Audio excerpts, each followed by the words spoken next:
Sound? Yeah, okay, now I can hear you. Gracias, and thank you very much for inviting me to come here and give a short presentation about status and future perspectives for bioenergy in Denmark. Hablo un poco español, but it's better for me to speak in English. But I can understand if you ask me questions, hopefully. I come from a small science park in Denmark called Agro Business Park, where we work with, it's a non-profit science park with only like 20 employees. We work, 80% of our activities is on innovation, making science and business meet to create innovation through projects. We work also with incubation. We have like 25 small companies located in our houses and on our premises, and we can invest also in pre-seed capital in small companies. We work within agriculture, food, biomass, and green technology. Within this agribusiness park, we have this innovation network for biomass, which is a national innovation network, and we have a strong focus on bioenergy and bioeconomy. We've worked now for like 12 years on this innovation network, so it's becoming a more permanent part of the Danish innovation system. We work with all types of biomasses, like you can see in the pillars, the brown color is the woody energy, the green is green agricultural biomass, the yellow is a straw, blue is algae, marine biomasses, and then the manure is the recycling of nutrients. And we work with production, separation, logistics, handling, and conversion of the biomasses into a cascade of different products that can be pharmaceuticals, food, materials, animal feed, animal proteins, bioenergy, and then the recycling of the manure. So that's basically our approach. So we try to cover all types of biomasses within the innovation network for biomass. Just briefly about Denmark, so that you know what we're talking about. It's a very intensively cultivated land. 62% is agriculture, forest 13% only, and then what we call semi-natural areas is like 12%, and the rest is urban and roads and so on. We have very intensive livestock production. To the right, you can see the graphs of where the animals are located in the western part of Denmark. Produce a lot of pigs, 20 million pigs in Denmark yearly. Produce a lot of milk, chicken, and fur animals. Generally, our forests are small. Half of them are public, half of them are private. It's typical for Denmark that we have district heating in all villages above 500 inhabitants, more or less. We have district heating. 65% of all the households are heated by district heating. We use a lot of coal, natural gas, and of course biomass also now, the recent years. We have a tradition for straw boilers, waste incineration, and the use of wood chips. We import quite a lot of wood pellets, and that's strongly increasing these years. And we also use lots of straw, trying to replace the import of coal that we've had during the last 30 years. And the energy production in general in Denmark is becoming more and more decentralized, as it was earlier in the big cities. Now it's also wind turbines, biomass, and sun. The Danish energy production, the blue is crude oil that we produced from the North Sea during the last 20 years. It's decreasing. The yellow is the natural gas, also decreasing, and the green is the biomass, or the renewable energy, not only biomass. And the renewables today consist of, it's increasing, it has been increasing for a couple of decades. It's like 25% of our energy consumption in Denmark right now. If we go deeper into this, the renewables, we can see that the sources of renewables is wind power, which is supported by feed-in tariffs. It's straw, incineration of straw. It's wood, the green one. It's biogas, not very big at the moment. It is strongly supported. The support has increased. I'll come back to that a bit later. And we are about doubling or even tripling our production of biogas these years. We have had a long tradition of waste incineration, so that produces quite a lot of energy for our district heating systems. And then in recent years, the photovoltaic has also been supported and is increasing in Denmark. The vision in the future is that our energy consumption is decreasing slowly, the graph at the left. In 2008, we had a total consumption of 618 petajoule, and the black parts of it is oil, coal, and natural gas. And that's what we want to remove. So in 2050, we want to reduce the total energy consumption to 500 petajoule, and all the black or gray parts should be removed of our energy system. That's very ambitious and requires a lot of wind energy, a lot of sun heat and photovoltaic, a lot of biomasses, and also waste for energy still as part of our energy system in 2050. So it's the long-term goals, and they're very ambitious. Already by year 2020, we expect that we'll reach 35% of renewable energy. Biomass energy will increase up to 166 petajoule, and we have scenarios for 2050 from 200 up to 700 petajoule of biomass energy production. The challenges for the Danish sector is firstly, the balancing of the production and the consumption. When the wind blows, we produce a lot of electricity, and when it's calm, we produce no electricity, or next to none. Same with the sun, it goes up and down. So balancing the energy production and consumption is really a big challenge for the Danish system. Another major challenge is to replace the transport fuels, the gasoline and the diesel. We are presently having injection of methane. That's just in its very beginning, but it's coming. Electricity and also hydrogen is coming, and even methanol is coming into the Danish transport system. Another issue is as also the previous speaker talked about, is the sustainability. It's being debated quite a lot in Denmark whether biomass as such is sustainable. And that's why we try to use this cascading approach. So we try to get all valuable products out of it before using the rest of the biomass to energy. We have a lot of import of biomass, and where does it come from? Is it sustainable where it's produced? Can we use it in a sustainable way in the Danish energy system? And then the fourth challenge is that we have had a lot of taxes on the black energy, the coal, the oil, the natural gas, and decreasing the consumption of that. The state is going to lose a lot of taxes. We need to impose new taxes from the energy system. And it has been proposed to put an energy tax on biomass. However, that was rejected by the parliament, but it's going to come in the future because the state needs money. Balancing the energy system is, if you can see this a bit complicated figure, the blue line in the top is the electricity system, international power system. We are connected very much to Sweden, to Norway, Germany with electricity. And the lower one is the international gas infrastructure, natural gas. And we try to look into how to balance the gas and the electricity systems using a lot of different technologies on how to convert from electricity to gas and from gas to electricity. And in that case, the biomass to the left is very important, and that's where we work with the Innovation Network for Biomass, trying to find new solutions, to innovate new technologies, to make science and business meet, to develop new technologies that can balance the electricity system and the gas system, which we believe both will be there in 2050. We need them indeed. But there's a lot of potentials in exploring this interaction and the balancing of this integrated energy systems.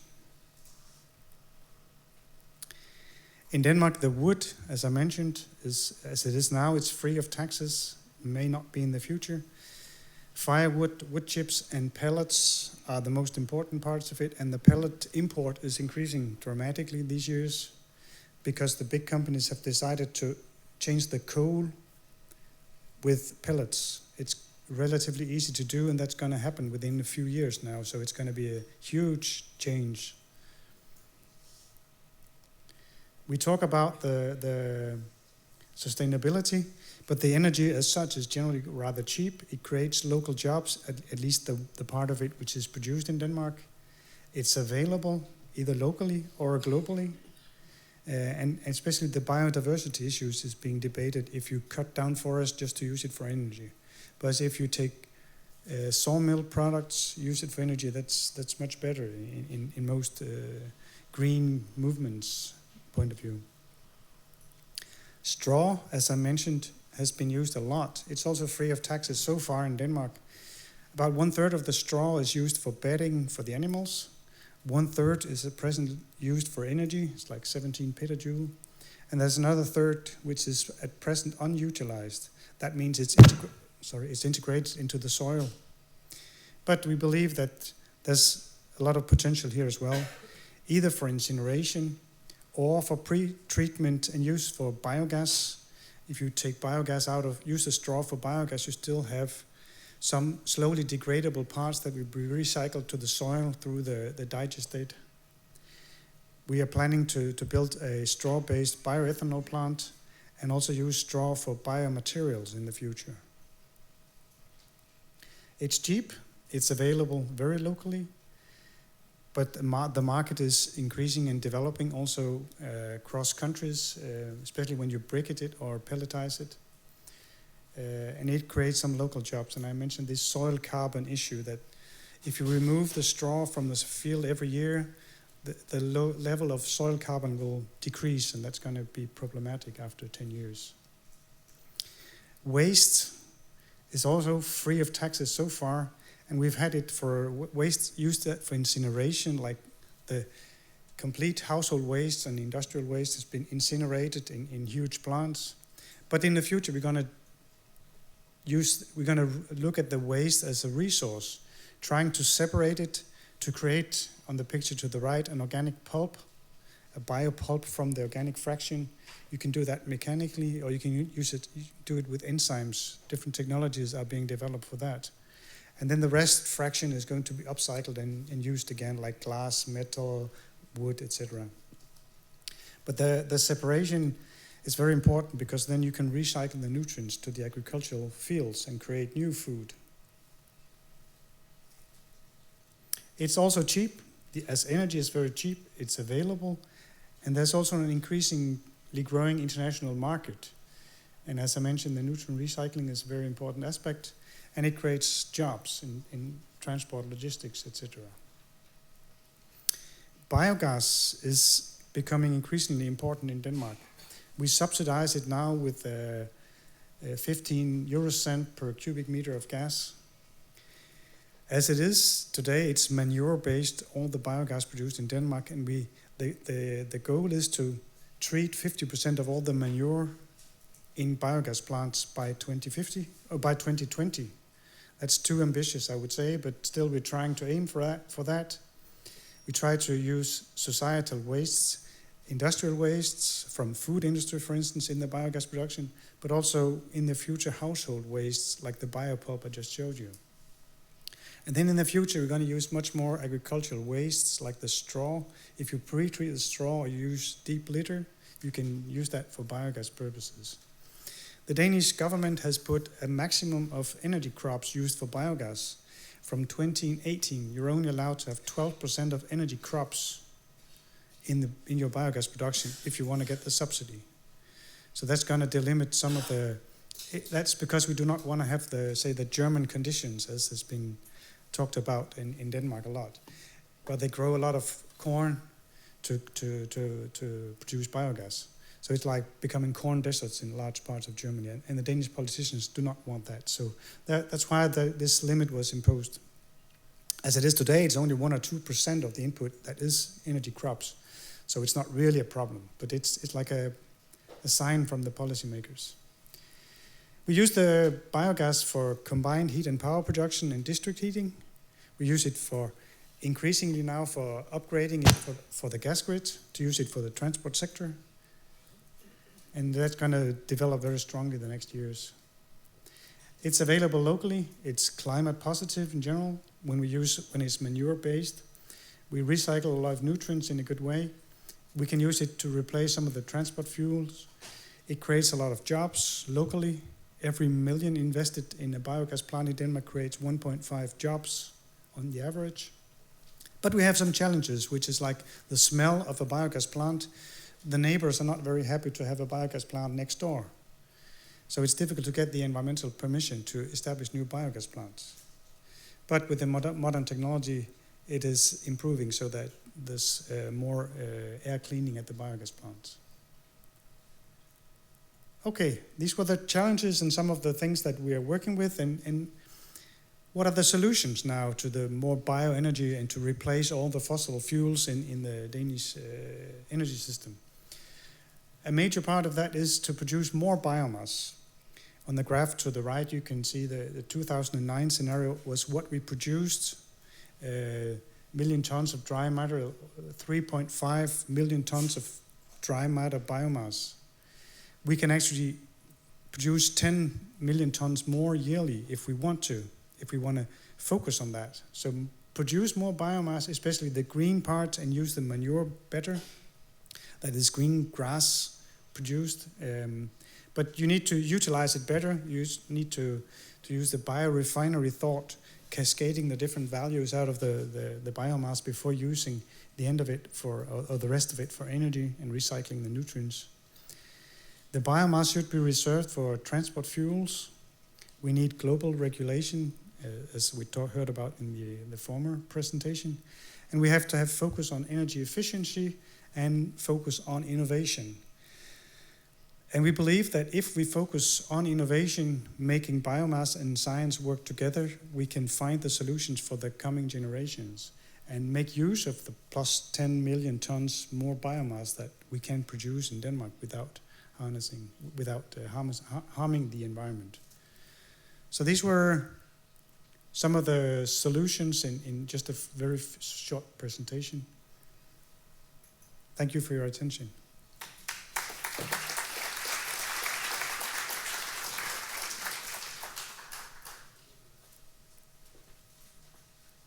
Muchas gracias, Knud. Como veis, estamos teniendo un problema con un cable que vamos a cambiar ahora mismo, ¿vale? Es un cable que al parecer se está haciendo un mal contacto, así que por favor, vamos a tardar un minuto, con lo cual voy a hacer alguna pregunta. Ahora, si alguien tiene alguna pregunta, los dos ponentes anteriores, me gustaría que la hicierais ahora, alguno. We are having a problem with a cable, so it will take 1 minute to change. So we can try to ask some questions. ¿Any question? ¿Alguna pregunta? Bueno, yo tengo por aquí una. Es para Knud.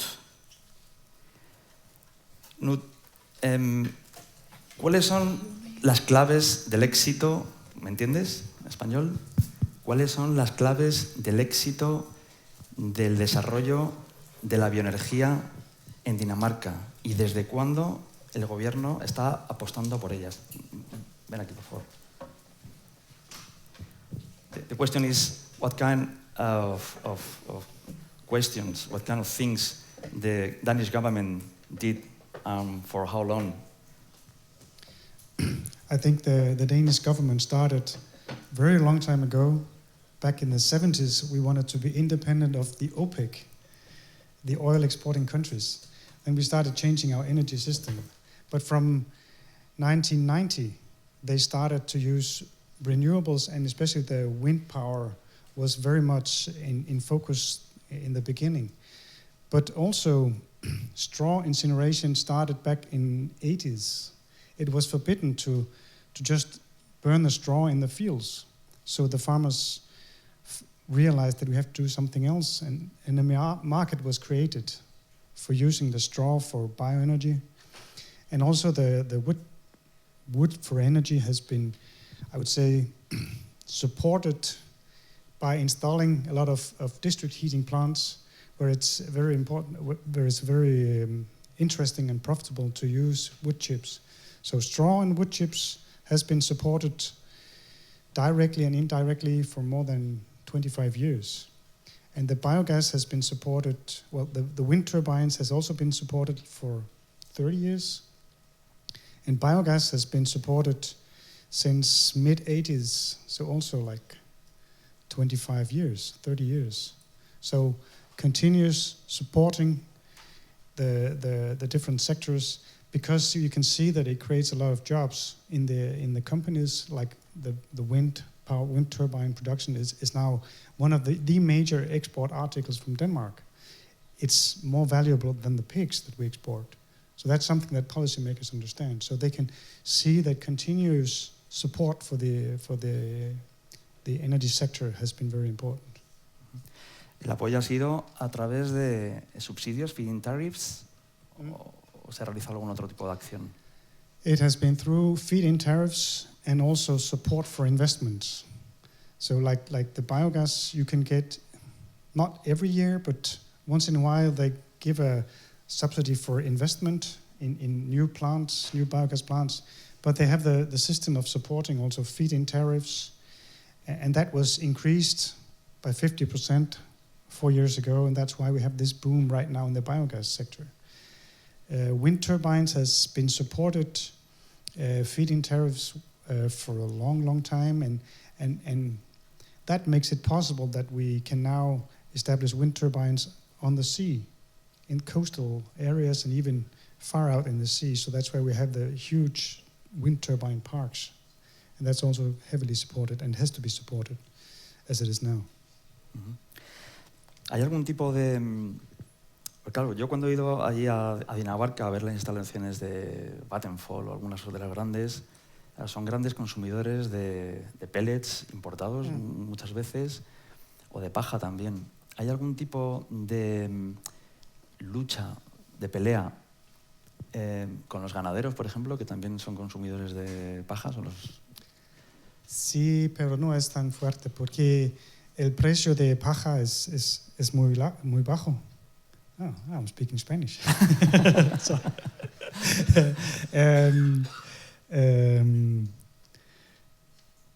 Still, there's a lot of potential to use more straw because 1/3 is not utilized. But you're right, there might be some competition, but it's not strong.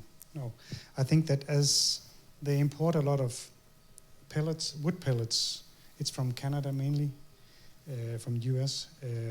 That's not competing with the Danish producers, and the straw is there, it's available, so there's plenty of it. And the farmers would like the price to go up, so they could sell it.